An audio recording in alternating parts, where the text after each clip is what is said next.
Welcome, sentient beings from all known universes and beyond. It's time to activate your cranial downlinks and prepare to receive a raft of discussion on a cosmic ocean of science fiction and fantasy topics, interviews with local area genre devotees, and insightful prognostication by our soothsayers of science fiction, our forecasters of fantasy, and any other beings that happen to get caught in our gravity well. This is the Galactic Driftwood Podcast.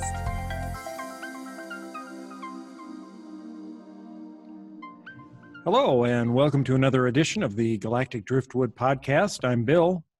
I'm Jenna. I'm Charles. That's John. I'm Seth. And I'm Mark. And Linda. And Linda's here with us.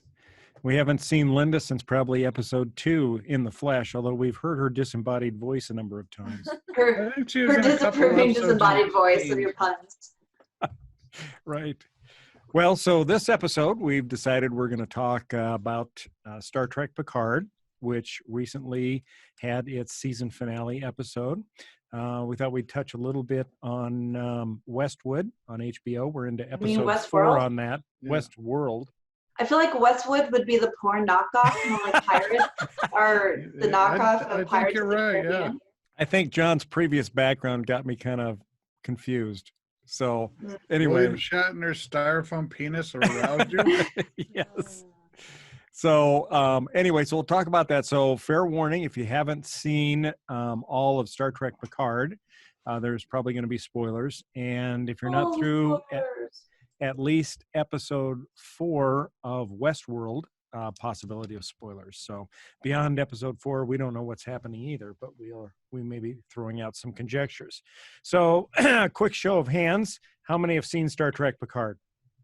And all right.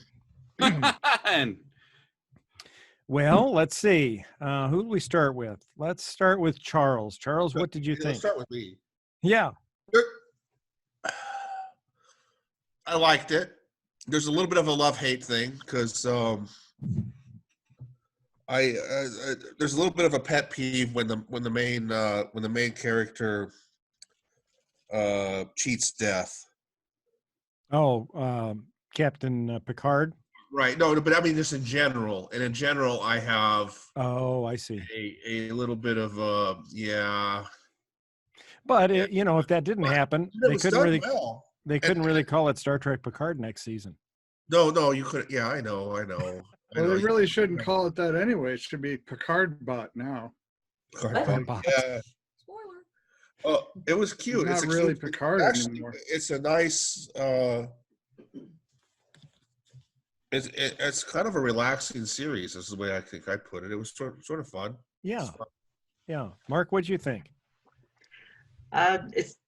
I thought the whole thing was really well done. I thought it kind of captured a little bit of his character. I think it showcased his particular strengths as a character, just his selflessness, his preachiness, frankly. Right. And his nobility. And I think all of those things, played really well. And then also his frailties, right? His inability to really reach out and connect with people the way he had kind of discarded Raffi and some of his other friends when he was having a tough time, with what happened with the Romulan homeworld. I think it was just a good, complete experience of the character. It felt cohesive from the previous Star Trek Next Generation for you. Like you felt like they didn't devolve or. No. I thought they were really true corners. to the character. Yeah, I thought they were true to the character in the series. Frankly, I just think. They modernized the storytelling a little bit. I don't think it was quite as, I don't know, it wasn't as 90s, right? So right. I thought they did a really good job. Yeah, you could tell it was a series designed in our current era of technology and expectations. It was really true to the character, like, because I remember the original character for fun would read the Iliad and the Odyssey. Mm-hmm. Right, so he liked the idea of going on a lone adventure, and that's a long time. I remember that from a long time ago. And so this has been really true to the character, I think. The Yeah. whole thing. What I thought was kind of telling, or was kind of true to the character for me, was what put him into this predicament that he was in to begin with, where he had essentially walked away from Starfleet. He had given Starfleet an ultimatum that in spite of what happened, they would continue their operation to rescue the Romulans from their exploding star, or he would offer his resignation. And it was kind of his hubris in thinking that he was all that, and that the Federation would stop everything and drop it just to keep from losing Captain or Admiral Picard at the time. And you see that kind of throughout the whole episode, right? So, or the season. So like even in the first episode, he's already been through this situation where he's been gone from Starfleet for 10 years or something like that, or more, 14 maybe.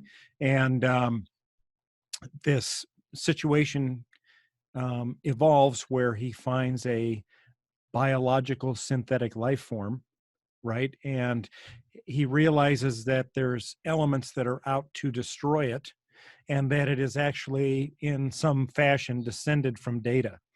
And so what does he do? He goes to Starfleet, to the Admiral at Starfleet, and demands that they create this rescue mission to go out and find this other synthetic that's out there. And, they're like, who the hell are you? You walked away from Starfleet, whatever. Goodbye, get out of my office, essentially, right? But, I mean, They just to be fair, trashed us though, on TV. He saved Right. the Federation from Borg. They Yes. kind of owe him. I think at that point he's kind of called in all his favors. Yeah. He also, if you recall, almost destroyed the Federation as a Borg at the Battle of Wolf 359. So, he But not kind of for a few more owed. revolutions of saving, okay? Okay. Well, all right. So let's move on to Seth. Seth, what were your thoughts? I thought it was a fantastic series.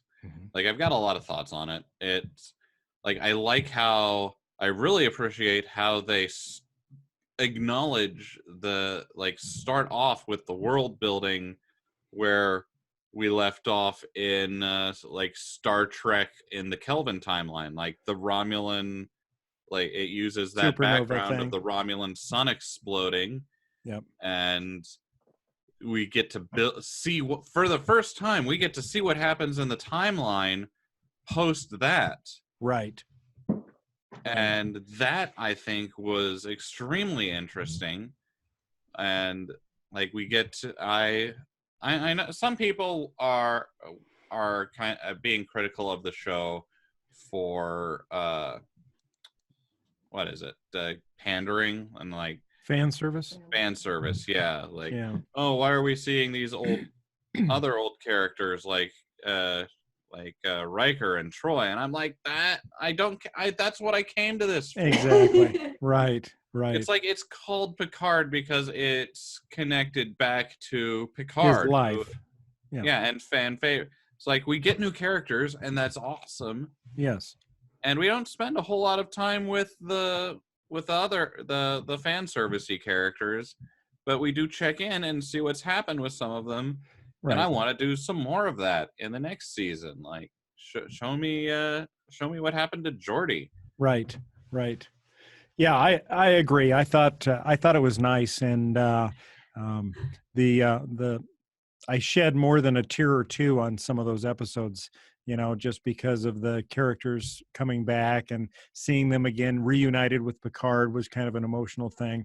Riker and Troy, and I know that learning about their family and the kid that they had that died from a disease that was incurable because of the Federation's ban on synthetic life forms. They didn't have a specific type of technology. Positronic net. Right. They could have saved their child's life. So it was very interesting seeing those characters, and it played well into the show. Just a second, Jenna. It played well into the show at that point because Picard's trying to get off of this Borg cube for his life. And, you know, the Romulans know where he lives. It's not a secret. They know about his chalet on Earth, I'm sure. That's not a secret. So he's got to go somewhere where it's safe. And where does he decide to go? He decides to go to his friend and former first officer, Riker's place, who lives on a sort of a planet that seems kind of, in some ways, not very technologically advanced, although Riker's home is quite technologically advanced. Yeah. I mean, that's Which was probably another reason Picard went there, is because it's got A+++ security. Yeah. Were you going to say something, Jenna? Sorry. Oh, I was just saying, if it would be kind of funny if they did go into season 2 and you got to see what happened to Geordi, and like the opening shot is him like reading to children. All reading Rainbow. That would be amazing. That would be awesome. Jenna, you would like Riker's daughter, I think. Her character was fantastic, and I want a show that's like her in like 10 years going out into the universe. Because she's just basically this semi-wild child who they let roam the forest with a bow and arrow. Linda's going to try to find a picture of her and throw her up on the screen. So her character was delightful, and I really liked seeing Riker and Troy. There she is. 10 years after, or however many years after Nemesis, actually just being a legitimate family. Like I thought that whole episode where we just saw that life went on without Picard in it. Right. And the universe moved on. All these characters moved on and did their thing. Yeah, that daughter character of Riker's and Troy's was awesome. I would love to see her again. She had a charisma, on-screen charisma, especially with Soji, I thought, that was really good. So, I would love to see them back on again. And we're definitely not done with Borg stuff. No, I'm sure we're not. The Borg is never done with the universe, so... Right. Well, we got 7 of 9 connecting to the Borg cube in the Queen's room. Right. As the Queen. She essentially became the Queen for a few moments. And that was dark. I was like, oh shit. That was very dark. All right. Well, John, let's move on to you. What was your thoughts? I thought it was okay. It seemed a little rushed. It seemed to have too much fan service. I'm hoping for a better second season, personally. Now that the world building's done? Yes.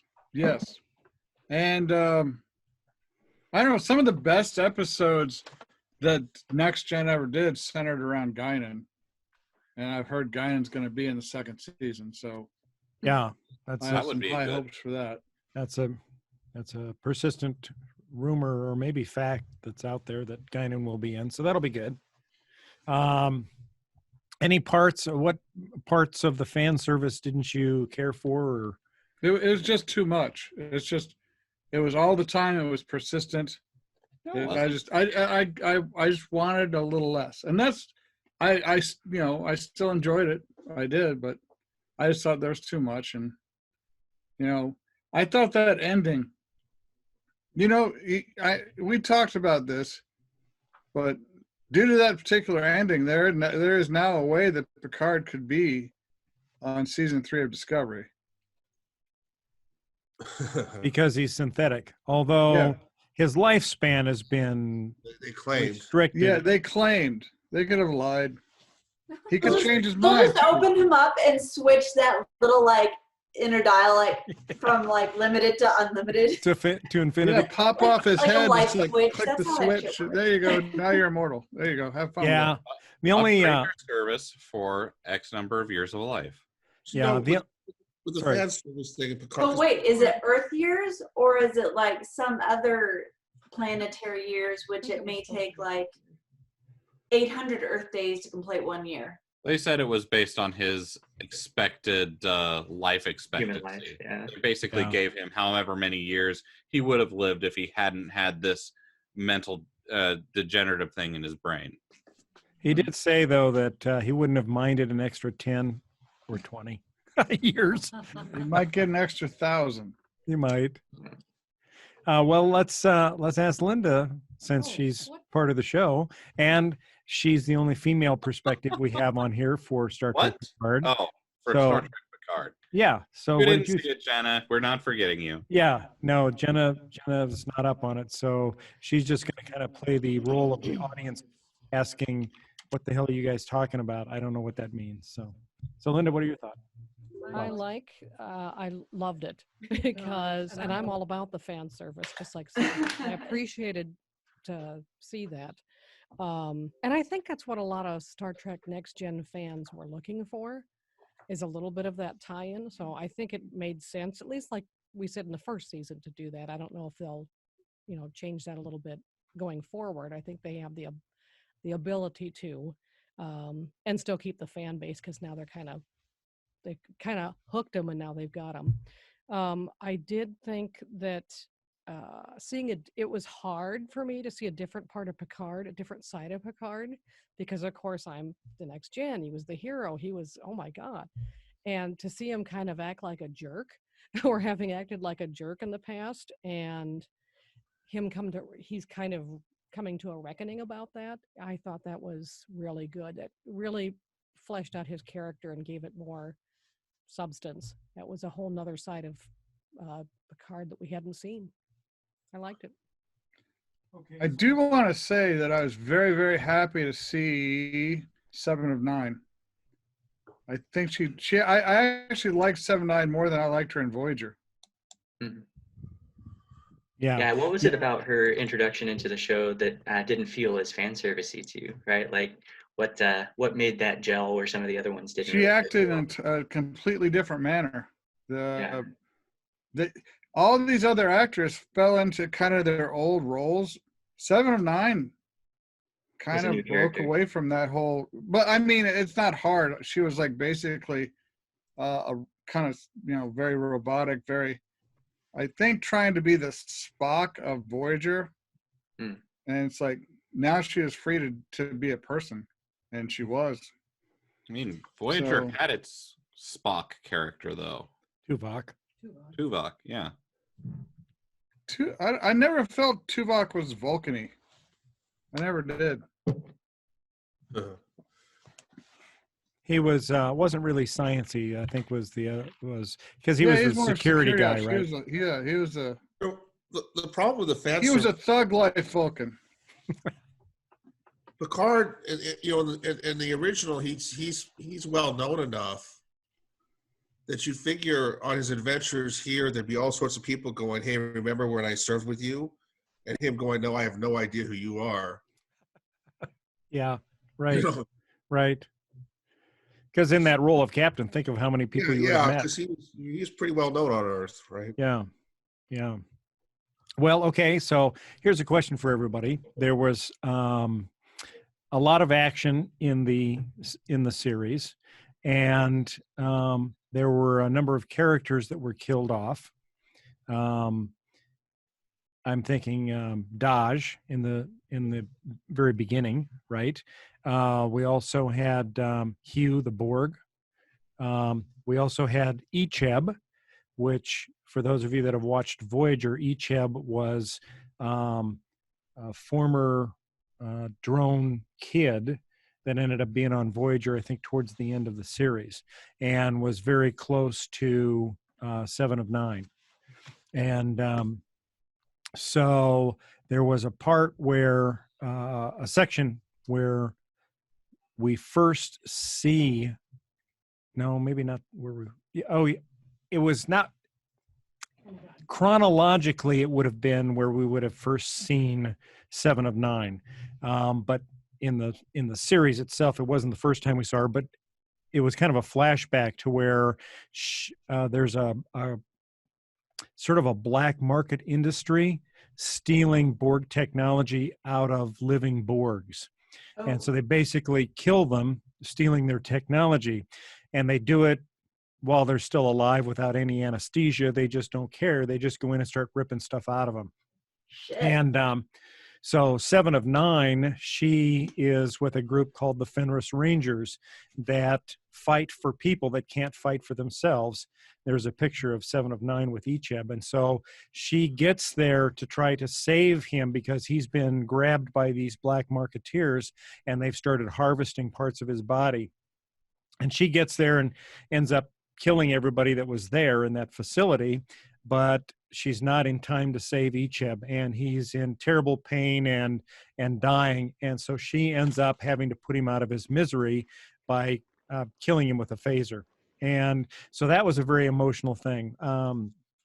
The other thing that I thought was emotional was the death of Hugh, who was one of the kindest and gentlest souls I think we've seen on Star Trek. Even though he was a Borg, he was just so calm and so nice. And so it was kind of hard to see that. And then of course Daj, it was kind of hard to see her go right after we learned that she's possibly descended by Data. So my question, I think, for everybody is, and it's not just limited to those 3 examples, but was there a specific example in the show that you found particularly hard hitting, that maybe brought out some emotion in you, or you felt that you hated to see that part? For me, it was the death of Hugh, I think, hit me the hardest. So we'll start with Charles, if there's. Oh no, I just say, but I don't know. Yeah, I liked Hugh, but the Next Generation. I remember when Tasha Yar died. That was a big deal because I don't think that happened very often in TV shows. Right. Correct. So you'd have to have, I don't know, for the style to still flow from Next Generation to Picard, you're gonna have to have some friends die, and not necessarily great deaths either. I always thought Tasha Yar's death was a robbery, meaningless, right? Yeah, it wasn't. Yeah, she was just Kinda killed by that surprised. black sludge. I'm surprised you didn't bring up Data, because Data's death is the one that hit me the hardest. Yeah, I didn't bring it up because it wasn't actually part of the season. I don't see how it's. Oh, not. except, I see what you're saying. I'm sorry. Yeah. Yeah, the very end there. Not the original. Yeah, I thought you were talking about the original death. Yeah, I totally forgot about that. So, yeah, in the end of the series, we see Data, and Picard gets to interact with Data, but both of them are in sort of a virtual holographic simulation, but they do get to resolve some issues that Picard has had over Data sacrificing himself to save Picard in Nemesis. And as part of that, coming to terms with their relationship with each other, and settling some outstanding issues, Data tells Picard that he wants him to do him a favor, and that is he doesn't want to be a virtual being anymore. Part of his life was seeking out humanity and trying to become more human. And he said there is one thing that defines humanity above all else, and that is their mortality. And he said, I want the right to die. And so that's kind of the last episode we see is Picard sort of pulling out the USB sticks of Data's memory, and That's where I lost it. Yeah, that was hard too. That was for me the hardest one too. Kind of while we're on that subject, Brent Spiner is really good in this show. He's really good at anything that he does. He's really undernoted for what he's done. Exactly. Why doesn't he get more roles and stuff?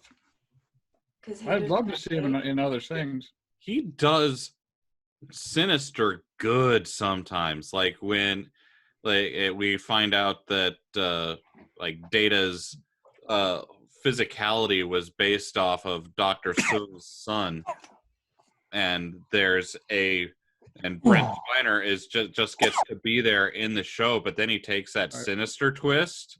Mm-hmm. Yeah, and he's really good at that, at being a bad guy. I've seen him as a bad guy in a couple things, and he's good at it. Now, did you think the wanting to die rang true to Data's character? Yeah. I had a I look. think so. I didn't even see it, but that rang to me just sounds like something Data would say. Yeah, yeah. State his name, Doctor. Yeah, he kind of gave it Dr. Alton Inigo Sung was his name. So Data's son's name is Alton Inigo Sung, or AI Sung. And Oh. Brent Spiner If you is didn't more catch than that. glad to play that character again. He said Yeah. he'll never do Data again, but he'll Right. play that again. Oh yeah, sure. And he's got options to do that, I'm sure. Yeah, So he's got to figure out what to do with his colony of androids. well, yeah, and so here's the question I've been wrestling with for next season. So we've got this Borg cube that has crashed on the planet where the synths live, within walking distance of the synth colony. There's a lot of XBs, which is a terminology used in the series for ex-Borgs. They're people with still have some Borg technology, but they've sort of been counseled and helped to restore, sort of like Hugh, to leave the collective. And so, but they're all roaming this Borg cube.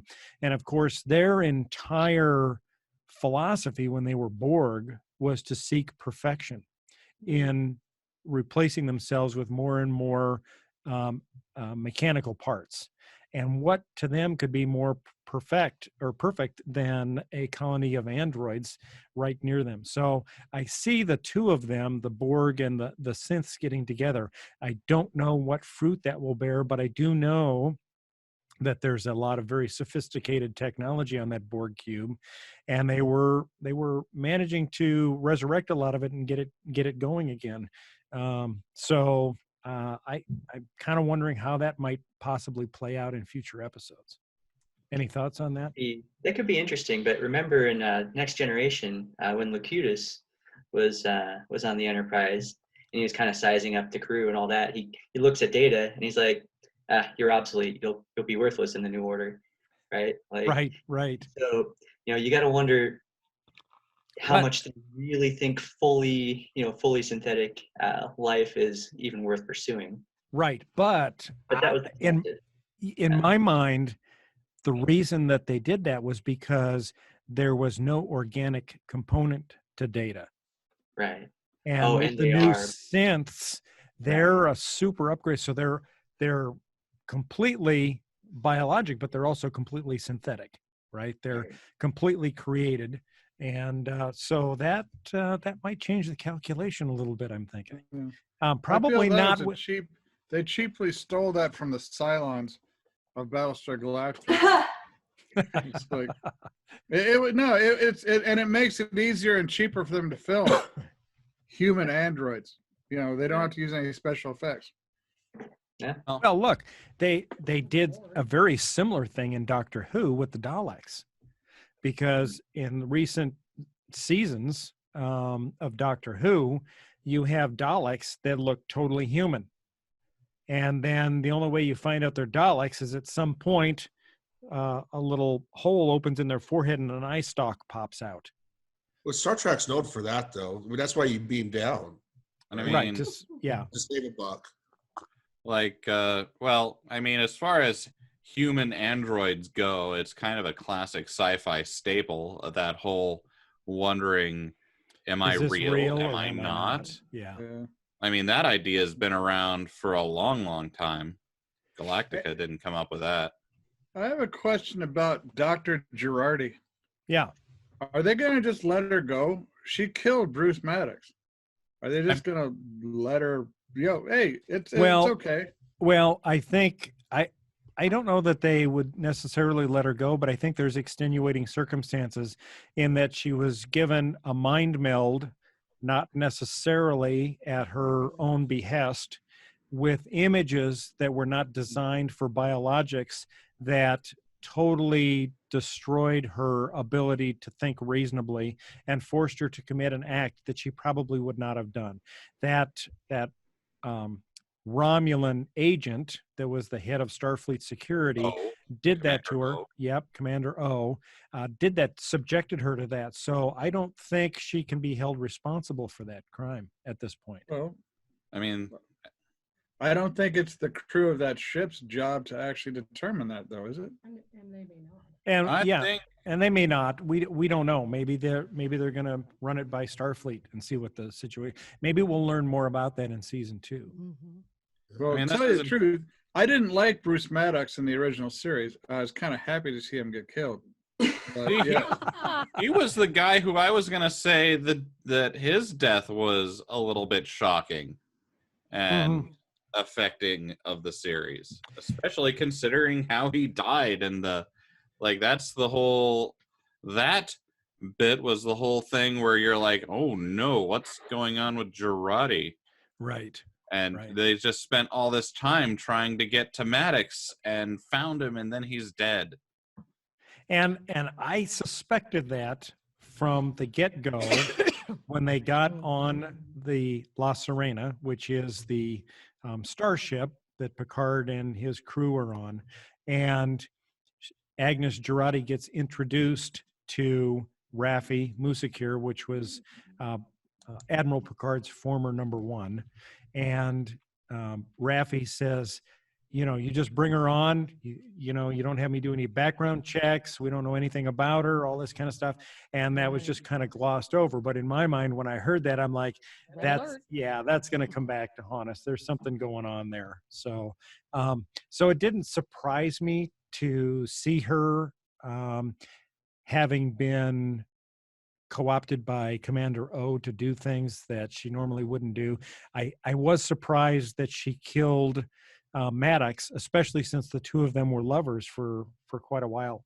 So that did kind of surprise me. Yeah, I think that was the whole, that was the kind of the point of the admonition, though.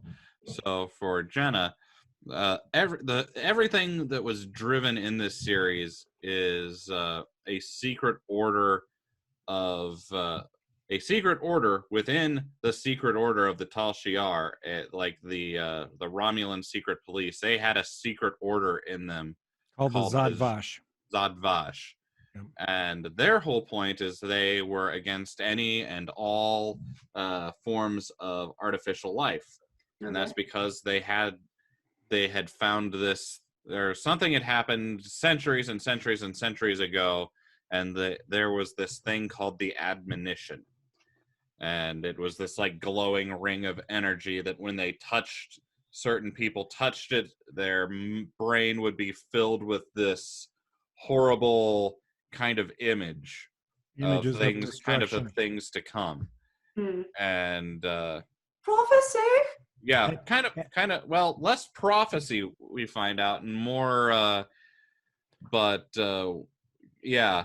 So, but when the images fill their mind, you see them doing this whole ceremony where they get the admonition, and the Romulan lady who's bringing in so you can see it on the screen share right now.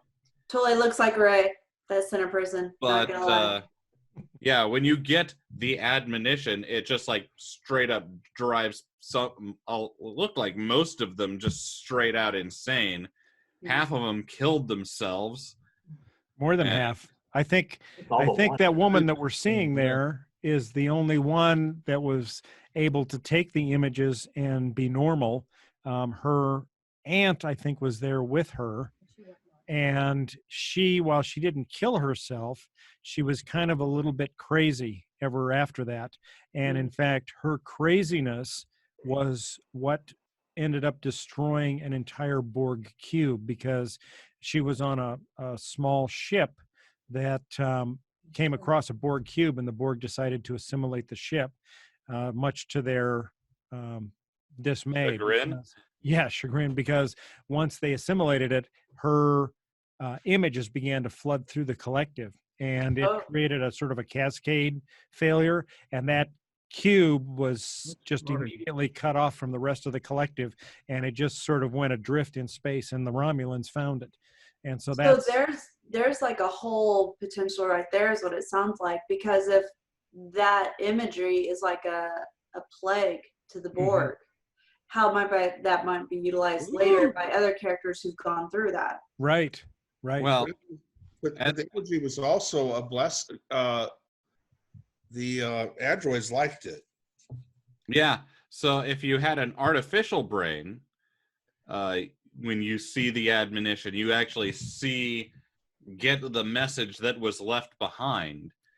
And that the message was basically instructions for artificial life forms if they're being Extinguished. Extinguished by biological life forms who created them, but then decided, we've made the thing that's going to replace us. A super advanced society of Synthetics. artificial life that's just like hanging out, waiting to hear from them. So the admonition for artificial life tells them how to contact them and say, "Hey, you want to come and wipe out all biological life because they're being mean to us right now." Right. Yeah. So, that was very interesting that it took out the whole Borg cube, and that could have some bearing in the future. I'm kind of wondering what we might, or what people think we might see in season 2. Where do they go from here? Now that, because in season 1, we learned that as part of a disaster that happened 14 years ago, that was actually perpetrated by the Romulans, the Federation, and basically across the galaxy, they banned synthetic life forms. So Romulans, Klingons, the Federation, no synthetic life forms anywhere. They were totally banned. Now, at the end of season 1, that ban has been revoked.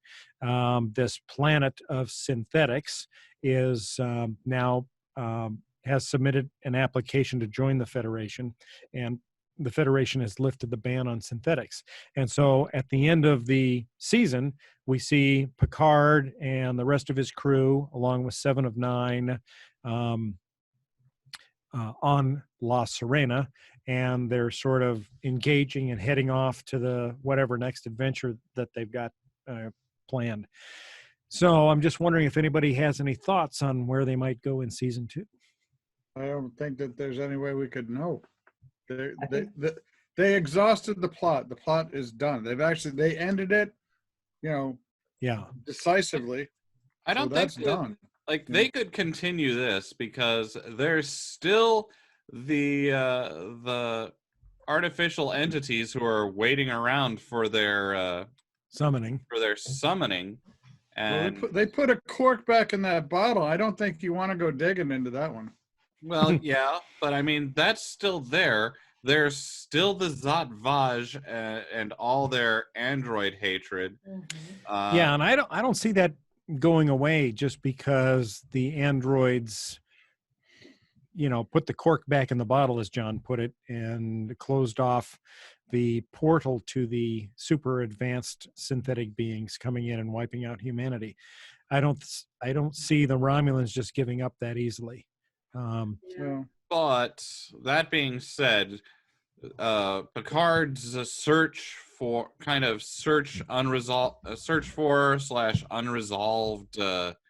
issues around data were resolved in this. Yes, yeah, correct. That sort of driving force is gone, but at the same time, as the season progressed, he assembled a new crew, and now his crew is together. Right. So I kind of think that in this new season, we'll pick up another plot line, but we've got a new crew going forward. Mm-hmm. Yeah. So there'll be the artificial life form thing. It's if you want to go digging into that, it's going to be a multi-season thing, and who knows how long it's going to be. But Seth's right. They just got the crew together. As long as the money flows, that's how long it'll last. They got the crew together. They're ready to go. I mean, they're anywhere, so they can write any story now. And let's see what they come up with. We can even have a Star Trek series that is much more akin to Firefly than the Next Generation. Yeah, true. Because that's kind of the crew. Of course, you would go there, Seth. Yeah. You should watch it sometime. Yeah, that's a good point, Seth. I like that. That's a good analogy. Just imagining Picard saying, "I swear by my pretty bonnet, I'll kill you." I mean, it's a crew that is much less Quoting Shakespeare Starfleet throughout the and much galaxy. more roguish. Yeah, and shit, many of them are ex-Starfleet.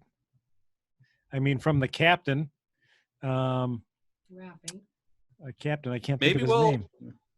Maybe we'll take a closer look at the Fenris Rangers. That could be interesting. Yeah. Well, I was wondering, so did you get the impression that 7 of 9 is now a permanent part of Picard's crew, or are they just maybe taking her back to the Fenris Rangers? It she's showed also, her she's also seems to be in a relationship with that other woman there. Raffi. At least a budding relationship may be starting. Yeah. So who knows? Maybe it's going to be a long distance thing. Yeah. But I mean, is there really long distance when you can have holographic decks and connections that way through transmissions? True. Jen has a point. Good point. That lag would be terrible. Yeah. The lag. back to some of our original shows and the teledildonic stuff. Yeah. Yeah. Huh. Well, geez, what else? So we got Picard and Soji that are both on La Serena, and technically they're both synthetics. Oh, I know what my other question was. And this is a perfect group to ask this to. I almost think I know the answers, but I want to see what people think.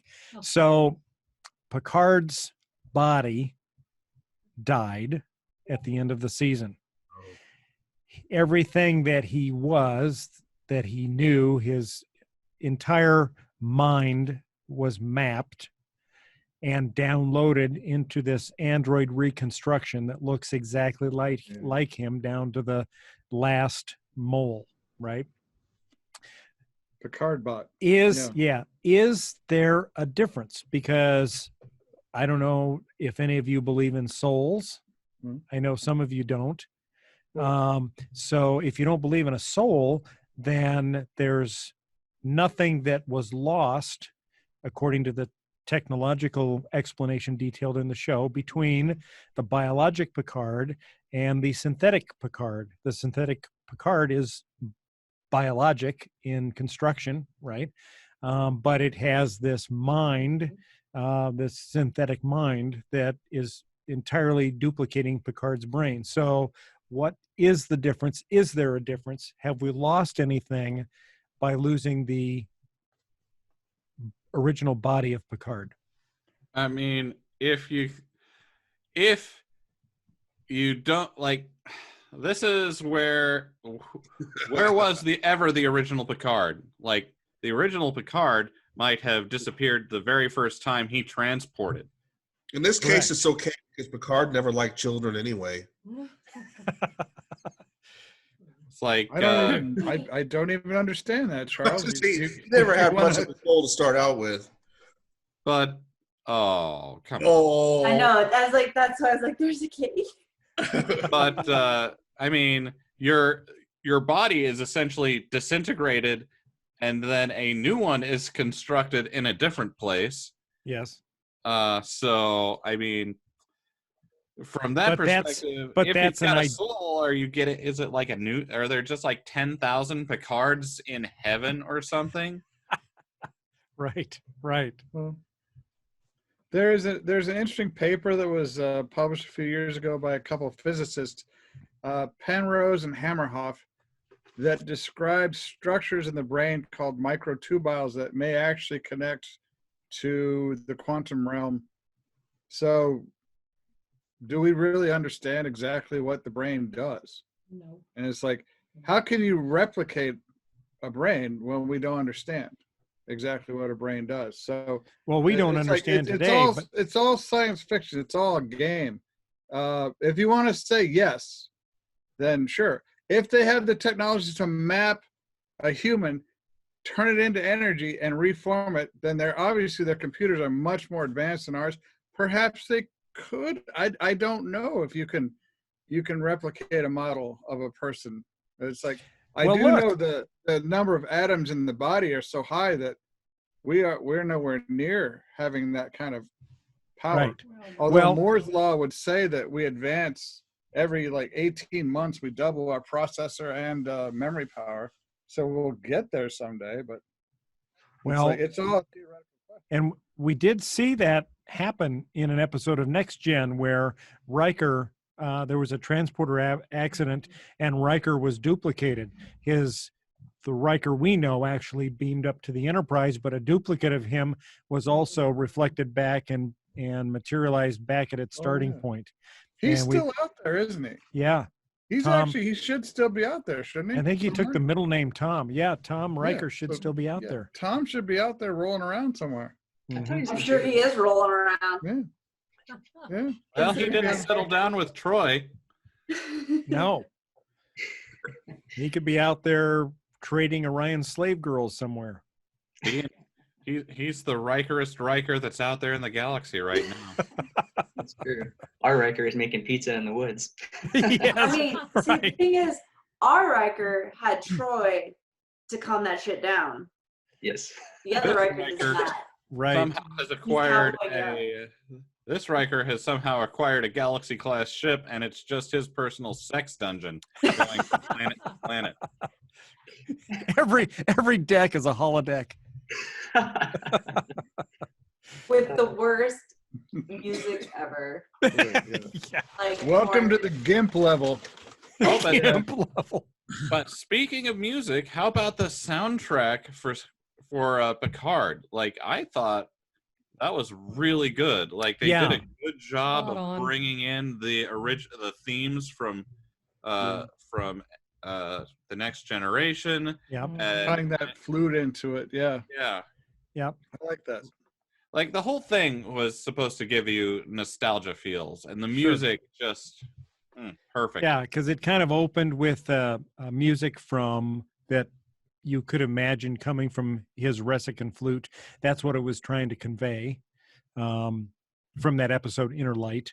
And then the music kind of swells and it goes in, and there's different pieces that are brought in that evoke images of Next Gen, maybe a little bit of Borg theme music in there as well. And then, of course, at the end, it ties it back in as it fades out with more of the Resican flute music. So I thought it was very good the way they did that. And even the images were pretty cool. I thought showing the different molecules and how they're tied together. That was kind of a big theme in the creation of the synthetics, is that it's a process. Every time you create these biological synthetics, there's always two, and they're identical. They're twins. So twins was a big part of the show. And we actually saw that when we got to the synthetic village, Synthville, as Racine the Secure called it, because they were all of them twins that were there. So And why does there have to be two? it's the Part of the creation is of the neural net that they use. I presumed it was a quantum thing. Yeah. Yeah. About, like quantum entanglement and that kind of stuff. Yeah. It's the idea of paired molecules, basically. right. And it was their way to be able to, introduce Picard to one of Data's kids. And, despite her bad end, he still is able to go out there and save the other, right? So Yep. yeah, it was their device for that, but I thought it was pretty cool too. Yeah. It was like Picard, yeah, with the other android, the one he actually managed to save, like her character arc was really good, I thought. Soji. Yeah, Soji. Yeah. Because she went from thinking like she's a normal human, and then finding out that there's something terribly, like her whole history has been made up. And then just like having everything torn away, the person who she thought loved her betrayed her, and then she's got to go through this journey of learning how to trust, and hopefully trusting Picard before everything goes straight to hell.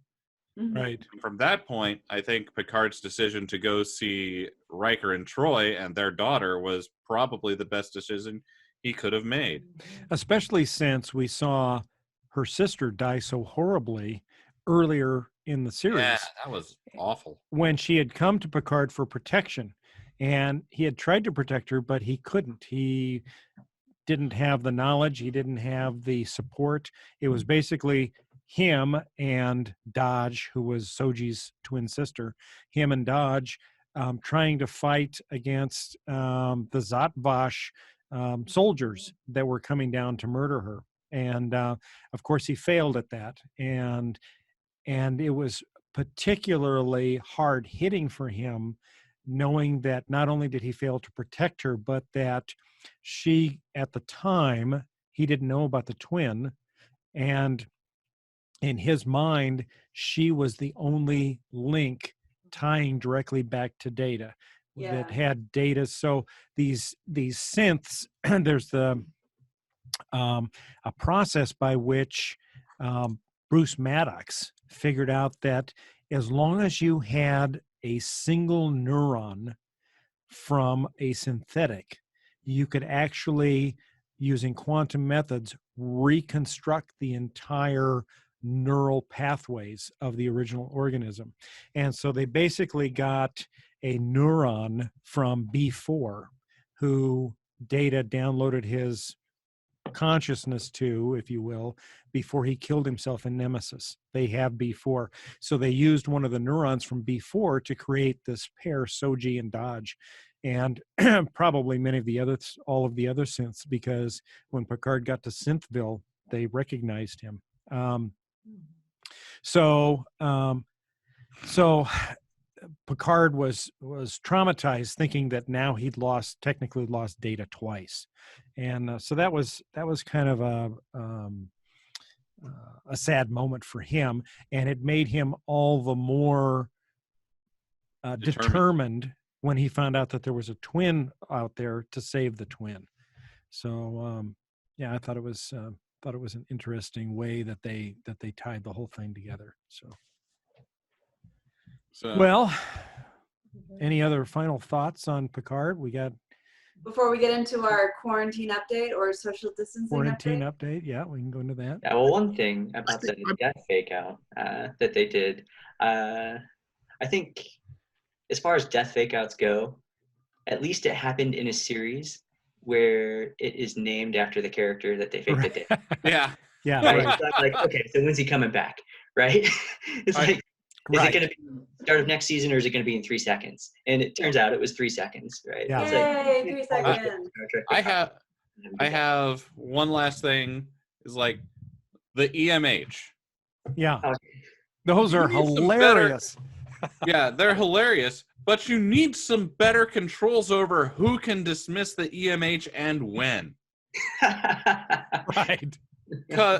Like, if somebody's actively dying and you've got another person who's just like distraught, they shouldn't be able to just go deactivate EMH. The EMH goes, no, I'm going to give you a sedative and I'm going to save this person's life. Right. Or at least have to have like captain level override. Yeah. Right. I was really glad that the holograms didn't appear and say, please state the nature of the medical emergency, because I was over that. Yeah. I was very happy, like the way they chose to go with that, like having the EMH and the holographic crew be representations of him. Yeah. Because I'm pretty sure that there are some ship's captains out there who went other directions with it that are very not Can good. you imagine Captain Kirk's holographic crew? Yeah, entirely green-skinned aliens. Wouldn't look like that. Yeah. So for Jenna's benefit, so the guy that runs the ship, and what the heck is his name? Captain Rios. Yeah, Captain Rios. So he got this starship, and it's basically kind of like a cargo ship, but it's really super state of the art, really nice. And but it comes with these emergency hologram programs that can take on different tasks in an emergency. So there's a there's a medical hologram, there's an engineering hologram, there's a navigation hologram, there's a concierge hologram, which hospitality hologram, which is hilarious. And there's one. And they all have different. It's all this guy doing different accents. Yeah. And I especially appreciated how the engineering hologram had a Scottish accent. That's perfect. So basically, when he got the ship, there's an option to use a quick configuration mode to generate all of these characters, and it basically takes your own parameters, so you don't have to spend time going in and designing each of them manually. Yeah. It just duplicates you. And so, but then he went in and customized their accents. So one speaks with a Spanish accent, and the other one's Scottish, and I can't remember what all the other accents. Oh, one's Irish. But yeah, it's pretty hilarious. And because of something in his past that he wanted to keep secret, which is why he left Starfleet, he went in and selectively edited some of the memories of the holograms that was downloaded from him. So each of them had some piece of his historical puzzle removed.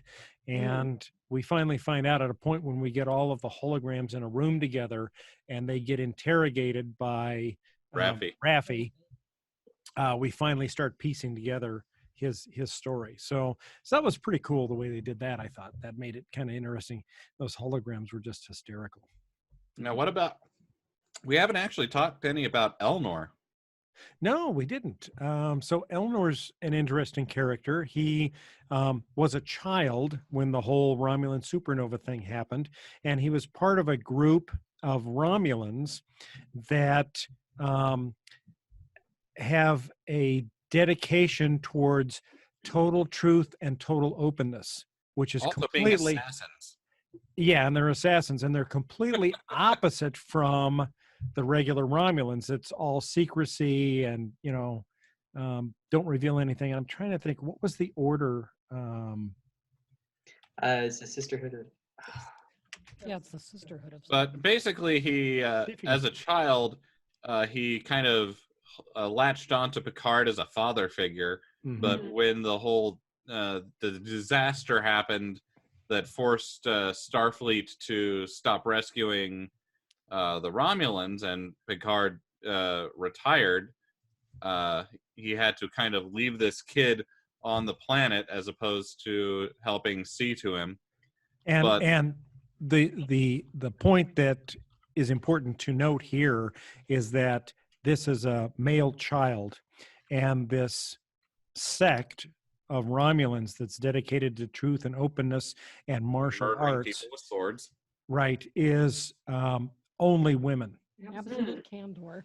Yeah, the philosophy of absolute candor. That's how they deal with things. And so for Picard to leave him at, how old was he at the time? Maybe 10? Or maybe younger? Something like 8 or 10. Yeah. Pretty young. I befriended him 14 years ago. And so for Picard to just go away at that point in his life led him to be raised solely by women. And I think warrior nuns is what they call themselves. And so I think that was very traumatic for him because he was a father figure, and he was the only father figure that he had at the time. So now 14 years later, when they reunite, he's now 20 or something like that, or whatever, however old he is, but he's grown into a young man. And of course he was trained in the ways of the warrior nuns. And so he's adopted their philosophies and their technologies, or not technology, but techniques. And he's a murder machine. Yeah. And so at the beginning, when Picard first comes back, because Picard wants to bring him along as his protector, because Picard knows he's not in the shape that he once was. He's not in first contact shape anymore. Right. And in this series, he's supposed to be playing the part of a 94-year-old man. Mm. And so, he can't do the things that he used to do. So he wants this Elnor to come and be his protector. And Elnor is Not happy. not happy. Yeah, he's holding a grudge because Picard disappeared for so much of his life. And so he doesn't want to help him. But the interesting thing, he finally does agree to come help. And it's kind of funny when they beam up to the ship, Dr. Agnes Girardi is asking, getting filled in on the story that Elnor's decided to come along. And, well, what changed your mind? And he's like, well, his story or his plan met one of the requirements for me to be able to The dedicate only my life to him. And she's like, oh, well, what was that? Well, it has to be a hopeless cause. And so Girardi's like, she gets big eyes and looks, and she's like, what the fuck? I didn't sign up for that, you know? Yeah. So, but their relationship definitely changes over the course of the show. Mm-hmm. And I kind of want to like steal like his catchphrase for any time I'm going to get into any sort of argument in the future. Is like, Which is? please, friends, choose not to die. Choose to live. Choose- You know what? That Is would be a how you great. open a lot of your Facebook comments now when you Yes. see people. That- Can that's you what say he that? says Can you say whenever that he's with the about to Russian get into a accent, fight. Seth? Yeah, What? I want to see Ogram do that. Yeah, say it with a Oh. Russian accent. Please, friends, choose not to die. I like it. I do. That's got to be I like your it new a lot. catchphrase in the game. I think I may use that now. Yes, you Yeah, should. that's what he says. That's what he says whenever a fight's about to start, and Yeah. he backs it up. And you know everybody's doomed. He's basically a Romulan ninja. Yeah, yeah. He's Well, awesome. what about Raffi and her son? Ooh, We're gonna yeah. have to deal with that. at I some don't know. point? I don't know if we'll see them again. I mean, so Raffi. I mean, that's kind of a big old negative thing hanging in the air, Yeah. and they don't usually like to leave big negative things hanging in the air. So Raffi's kind of a drug addict, and Conspiracy theorist. yep. Is Although, is she she a was right, practicing drug addict? and yeah, in all fairness, she's a conspiracy theorist that was right. There was a conspiracy. What was that, John? Is she actually practicing? her Well, drug? she was okay. So when Picard picked her, and a lot of this is a lot of this information that I'm relaying now is from the book that came out that takes place just before the series started. She was kind of a bit into drugs when Picard came to her and picked her as his first officer to help with the Romulan relocation. And so that mission and that task changed her and got her away from all of that. And she focused solely with him on the Romulan relocation, and it kind of changed her life.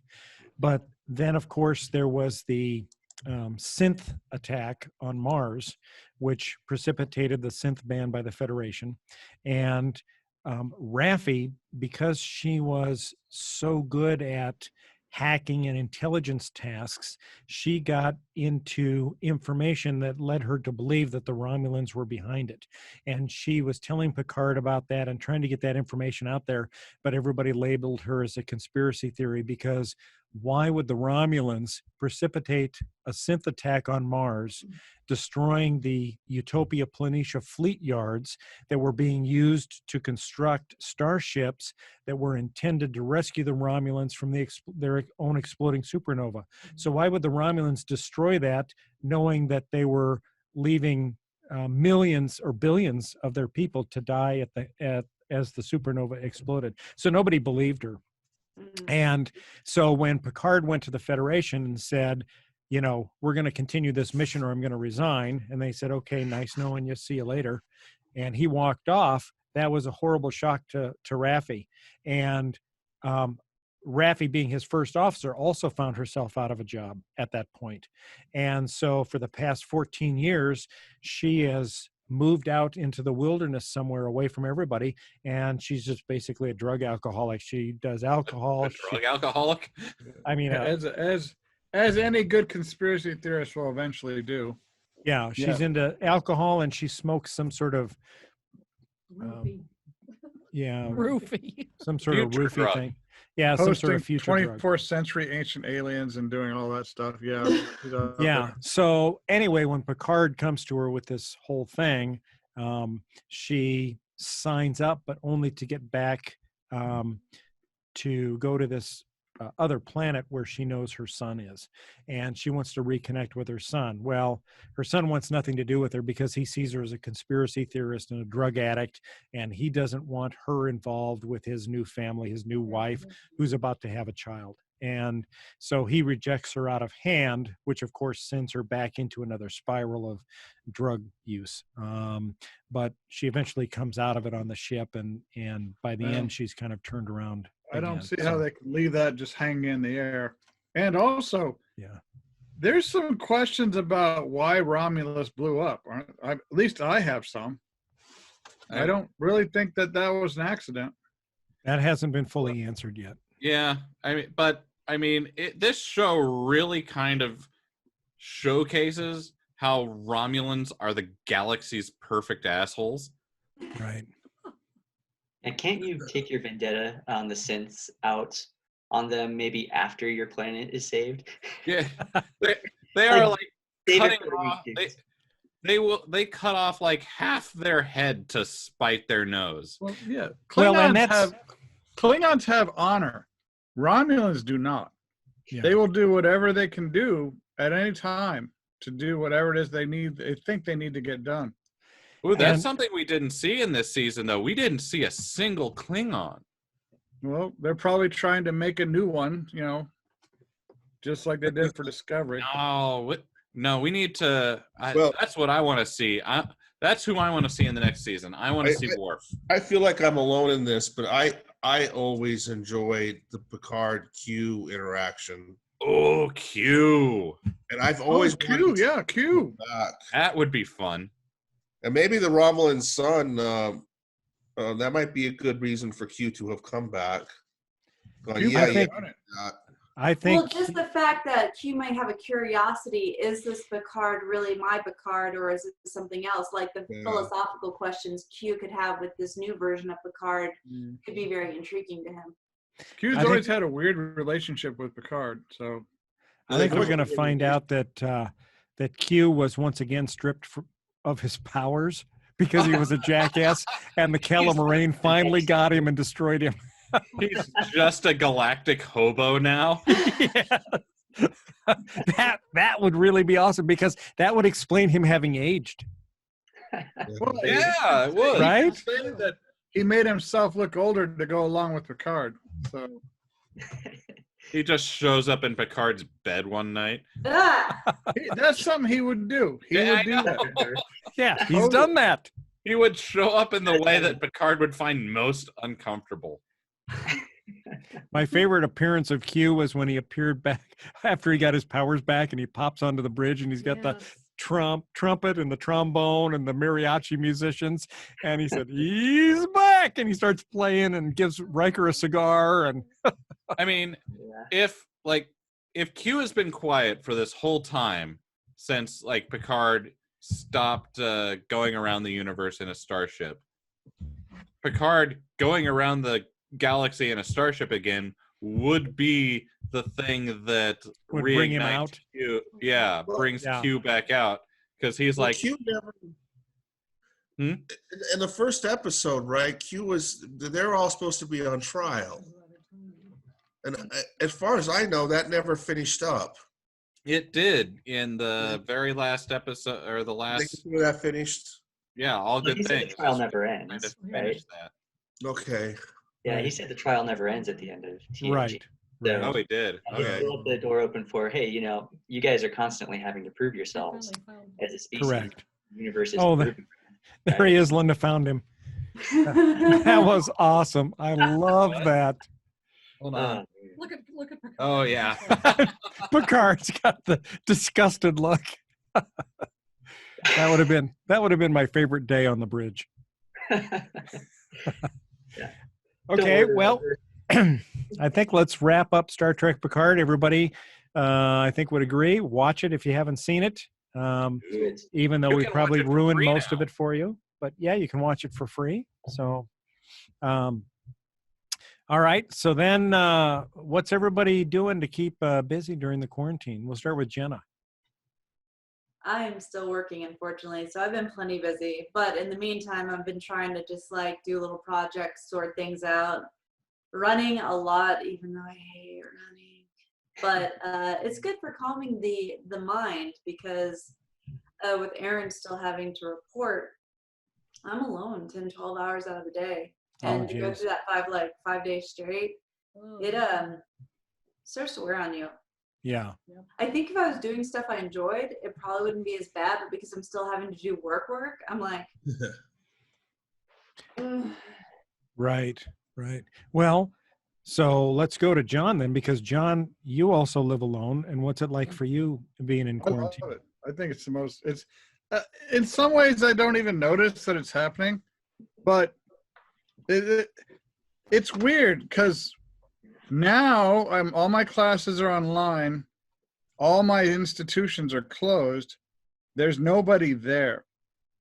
And while I was being an adjunct for most of this career, it's like I was amazed at how little supervision I got. And they can't possibly not supervise me, more. But guess what? They can. I'm literally out here on my own. It's like building a curriculum for Blackboard and Canvas. I'm winging it, but it's like all my other teacher friends are saying the same thing. So I'm kind of impressed. That they trust your integrity and those of your peers to just keep teaching and not fuck off. Well, I mean, they should. I mean, if they couldn't trust us, they shouldn't hire us. But it's the fact that they don't have a choice. They literally have no choice whatsoever. There's no backup plan. There's nothing that you can do. And it's like, we were doing a chat yesterday, you and I, Bill and Seth, and we were talking to Katie, Josh's wife. And it's like, she teaches acting. And it's like, she's moved her UNO class onto Canvas. It's like, how do you do that? I mean, at least mine's an academic discipline. Hers is actually like a skills-based class that you actually have to kind of interact, and I don't even know how you do that. And there's going to be a lot of this. And the idea of taking online chemistry or online physics sounds absolutely horrible. Yeah, lab classes would be really tough. Yes. I don't think it's that bad, but so it's like, I mean, and I don't have any of your sleep schedules messed up? Because oh yeah, I didn't sleep last night. My sleep schedule isn't messed up because I've got the dogs waking me up every day consistently to feed them at 6 a.m. So my schedule has stayed the same. But I will say that I'm losing track of days. Yeah. When I wake up in the morning, it's like I'm trying to remember for a few minutes what day it is. Is it the weekend and I have to just relax, or is it a work day and I need to get up and go downstairs? My natural schedule, because I'm working from home too, and Charles, you're living alone, right? Yeah, I'm loving it. Okay. No, my as I've told some of you, I've had a couple of mornings I've woken up with a panic that things go back to normal. I don't want to go back, but I like working in the evenings. Mm-hmm. The 8 to 5 or that's. So are you kind of setting your own schedule then now?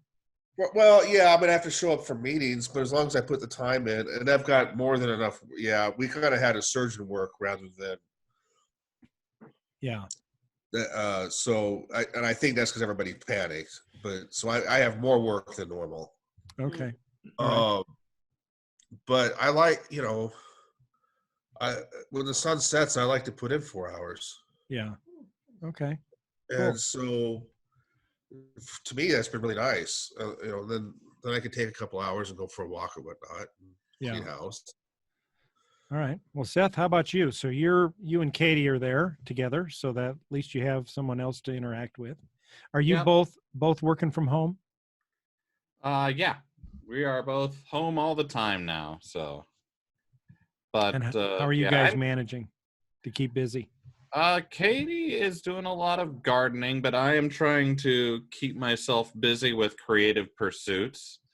So I'm working a lot on my WordKeeper application and not doing, I actually haven't done any writing since this whole thing started. I for some reason just don't write well at home. I like going to coffee shops and writing, and I can't. So one of the things I'm doing right now is I'm sharing my screen. I'm getting it into miniature painting. Nice. I did this guy the other night. Can you put your hand back there for scale? My It's a hand. picture. It's a It's picture. right there. It's a pill Oh. bottle it's sitting It's a on. pill So bottle. Oh, I Yeah. thought you switched. I thought you switched to a different camera. I'm gonna The pill I'll bottle stop should sharing be- that. oh, So yeah. here's the Oh. well, I guess I don't. it's kind of hard because Seth's hands are huge anyway. So Right. Yeah. So here's like another miniature that I did. And For he's comparison. very mini. Let me turn off my screen background because that's screwing things up. But yeah, I'm trying to keep myself busy with miniature painting, Nice. and that's a pretty good way to spend an evening. How Very long did it take you to do that? This guy took me like 2 or 3 hours to do, but I think that's mostly because I was getting everything here set up so that I could do mini painting and like getting all my colors sorted out and my tools set up. So the next ones should go a whole lot faster. Okay. Cool. All right. Well, Mark, how about you? Are you home alone or are you there with someone else? Yeah, so I'm home alone half the time. I get my kids every other week, and they're 5 and 8. So they keep me very, very busy. I'll Most bet. of the time when they're here. Actually, my coworkers joke with me that I must not ever feed my kids because every time we're having a meeting, they come in and they say, "Dad, I'm hungry." And yeah, That's so they're like, "Hey, Mark, are you gonna feed your kids today?" And, like, yeah, I'll that's when you're like, no, I don't want them giving the COVID-19. Right. right. When I feed them, they just get bigger and more hungry. Yes, I know. You see, and that's the thing, right? The never-ending You gotta cycle. weigh these different consequences of your actions. So what do you do when you're not working and taking care of the kids? Yeah. So honestly, I just I call family members. Okay. for the most part. Mark should be training with me and running, even if it's not Yeah. with me, because we I still know. got a 5K in June, sir. If that still happens, God, I hope it does. I hope it does too, actually, or at Jenna, least they delay it. Although having to do this 5K in August would really fucking suck. yeah, Because it's yeah, an I mean, that's what outdoor, happened. tough mudder type obstacle course thing. Yeah, it's gonna That be would so much suck. fun. Yeah, so People I have get a to weird idea of fun. we get to just kind of do this crazy obstacle course and get muddy and it'll be a good time. And so that's gonna be in June, maybe later. But actually, Jenna, I have been doing that Athlean-X Nice. program just at home here. So Yeah, that's been that's a good. good one. Yeah. I subscribe to him. Yeah, and it gets the heart rate, gets the RPMs up a little bit too. So I do that. I do some yoga too, just to help with my back. I had back issues a while ago, and I find it helps me sleep too. So like it helps keep my schedule normal. Is doing a little yoga before bed. So. All right. What about you guys, Bill and Linda? What are you guys up to? Well, of course, we Aside live from in the playing same Mass place. Effect We're on the same ship, as you can see. Coming up with alternative means of financing that are Yes. sure maybe questionably legal. So. You never know. I don't want to say too much publicly, but yeah. So Linda's gotten furloughed from her company, our company, I guess. So she's off until August 1st, 4 months. August 3rd, 4 months of furlough. Right. We both work for a hospitality company, and as you can imagine, with 80% of the hotels in the United States, actually, I think that might be more than the United States, are empty. And 80% is pretty huge. So, Yeah. I'm glad that if one of us had to go, it was me. Yeah. So for those of us that got to stay at work, they cut our salary and our schedules by 20%. So I guess it could be worse. They could have just cut our salary by 20% and kept our hours. Yeah, I've heard a lot of people doing that. Yeah. So at least now I have every Friday off through the end of the year. That's through the end. So even when Linda comes back in August, she'll only be working 4 days a week and still at 20% salary reduction until the end of the year. So, so we're working through that. And then I think my biggest issue is going to be, here's one more day now of vacation where I won't be keeping track of the days. So pretty soon I'll be totally screwed up. But other than that, we're doing stuff like this. We're scheduling Zoom sessions. We've got a humanist group. We do a Zoom session every 2 weeks with them. We've got in our Galactic Driftwood group, we're doing a weekly sci-fi apocalypse edition session where anybody that wants to get together and talk sci-fi can get on and do that. You're also still doing your D&D. We're still doing our D&D by Zoom, and that's nice because that's gone to a weekly session. So now we're actually making some measurable progress, and we're having some good times there. And you should show up, Jenna. Yeah, I know, Benito said the same thing to me yesterday. He's like, hey, it'd be awesome if you came to play D&D. Yes. Whippy, you want to finish putting your character together? Come on, I Jenna. also want to finish our basement. I'll paint you a mini. I'll just send it to your house.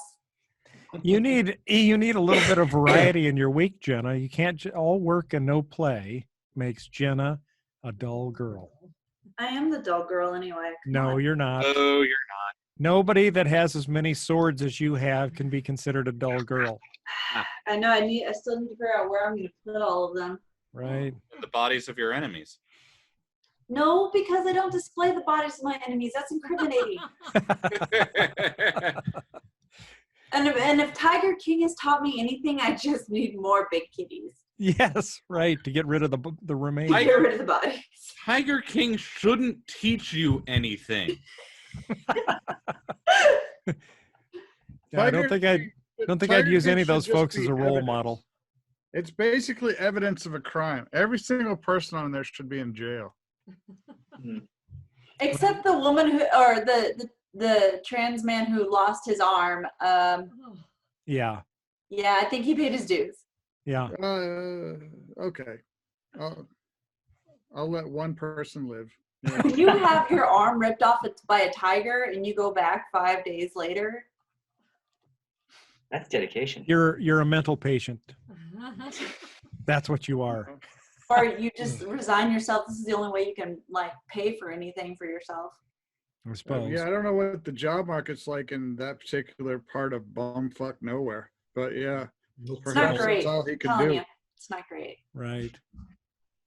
All right. Yep. Well, anybody else?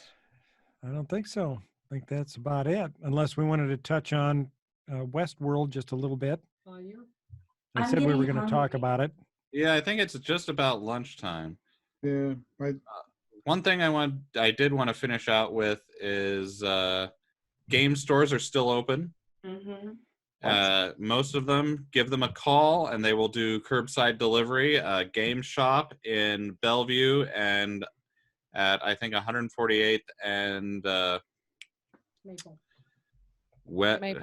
Maple. Yeah. West Maple. They are going to all curbside delivery. It would be last week when this comes out, but they are still open and they still have a fantastic selection of games, minis, paints, anything you need to keep yourself entertained. And the Geek Room at 180th and Pacific, as far as I know, their store is still open to come into. And but they will also do curbside delivery, as will Krypton Comics and the Dragon's Lair. So if you're in the Omaha area, you've got a lot of options to find some stuff to keep you entertained. Oh, Legends is also still open. So if you want some graphic novels or some comics, you can. They will give you those through their coffee drive-through. You can get a coffee and some comics. Yay! But there's still plenty of options to keep yourself well entertained and support your local gaming nerd community. Cool. All right. Well, I think we'll go ahead and wrap it up then. So I want to thank all you guys for joining on the Zoom session. we managed to pull off a nice show, I think. So it just shows we can do it without all being in the same place, which is kind of nice considering that we don't have any option at this point. Right. Yeah. So we'll do it again in another couple of weeks. I'm sure we'll have some more exciting stuff to talk about. By then, we'll be another 2 weeks into Westworld. So we'll save that discussion for the next show, I guess. Maybe Jenna can get caught up on Westworld. Maybe I can watch some of it. Who knows? Yes. You might like it. Oh, I'm sure I will like it. Yeah, it's really good this season. So, all right, folks. Well, thank you for tuning in for another episode, and we will see you next time. Until then, stay home, stay safe, and take care. Bye-bye. Bye. All right. Thanks for listening to this episode of the Galactic Driftwood podcast. For more information and past episodes, please visit our website at galacticdriftwood.space or subscribe to us on YouTube. And now, please deactivate your cranial downlinks, collect your towels, and be sure to watch your step as you exit our gravity well.